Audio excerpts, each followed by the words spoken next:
తాతగారేటి ఇట్ట చంద్రబాబును వెనకేసుకొచ్చేస్తున్నారు. కొంపతీసి ఇద్దరి మధ్య అండర్స్టాండింగ్ అయిపోయిందా? అప్పట్లో అసలు చంద్రబాబు దగ్గినా తుమ్మినా ఏదో ఒకటంటూ ట్వీట్ వేసిన తాతయ్య ఇప్పుడు ఇంత సైలెంట్ గా ప్రభుత్వానికి సలహాలు ఇచ్చేస్తున్నారు. ఏంటంటే ఏదో జరిగినట్టే ఉందండి. జగన్తో తాతయ్యకు లింక్ పూర్తిగా తెగిపోయింది అనుకోవాలా, లేకపోతే ఇది కూడా ఏదైనా గేమ్ ప్లానింగ్ లో భాగం అనేసుకోవాలా? తాతయ్య అంటున్నావు ఎవరమ్మా? మీ తాతగారు పాలిటిక్స్ లో ఉన్నారా ఏంది? ఆయన నాకే కాదబ్బాయి, అందరికీ తాతేలే. గాంధీ తాత ఒక్కరే కదా అందరికీ తాత. ఈయన కూడా ఈ మధ్యన అయ్యారులే గాని ఇష్టమేంటో చూసేద్దాం పదండి.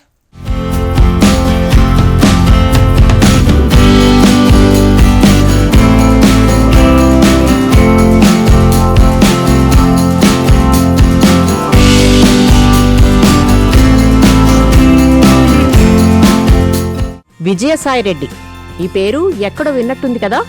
అవును, ఒకప్పుడు వైఎస్ఆర్సీపీలో ఒక వెలుగు వెలిగిన నాయకుడాయన. వైఎస్ జగన్ కు అత్యంత నమ్మకస్తుడుగా ఉండేవారు.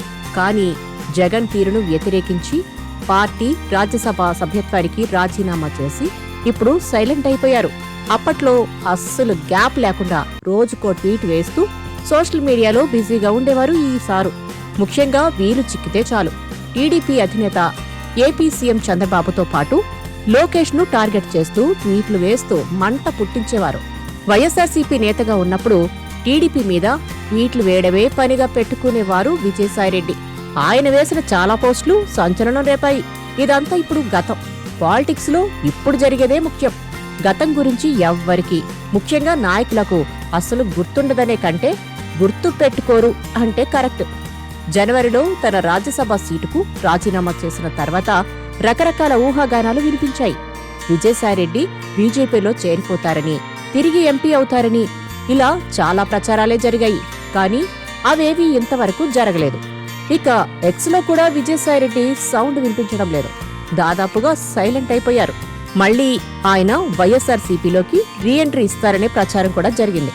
కాకపోతే జగన్ నో అన్నారనే ప్రచారమూ జరిగింది. ప్రస్తుతానికి ఆయనకు ఏ పార్టీతోనూ లింకులు లేవనే అనుకోవాలి. ఇప్పుడు సడన్ గా ఎంట్రీ ఇచ్చి సీఎం చంద్రబాబుకు కొన్ని సలహాలు ఇచ్చేశారాయన. విశాఖలో జరిగిన పెట్టుబడుల సదస్సులో ఏకంగా 13 లక్షల కోట్ల రూపాయల మేర పెట్టుబడులకు ఒప్పందాలు కుదిరాయి. దీనిపై టీడీపీ గట్టిగానే ప్రచారం చేసుకుంటోంది. సరిగ్గా ఈ వ్యవహారంపైనే సాయిరెడ్డి రియాక్ట్ అయ్యారు. ఈ పెట్టుబడుల ఒప్పందాలు గ్రౌండ్ లెవెల్లో సక్సెస్ కావాలంటే మానిటర్ చేయడానికి ఓ ఆఫీసర్ను నియమించాలని సాయిరెడ్డి సలహా ఇచ్చారు.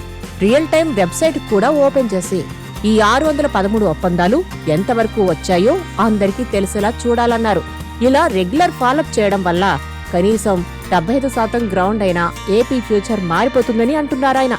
అదే ఒకప్పుడు విజయసాయిరెడ్డి అయితే ఇదంతా ప్రచారమే తప్ప ఉపయోగం లేదని కొట్టిపారేసేలా ట్వీట్ ఎట్టేసేవారు.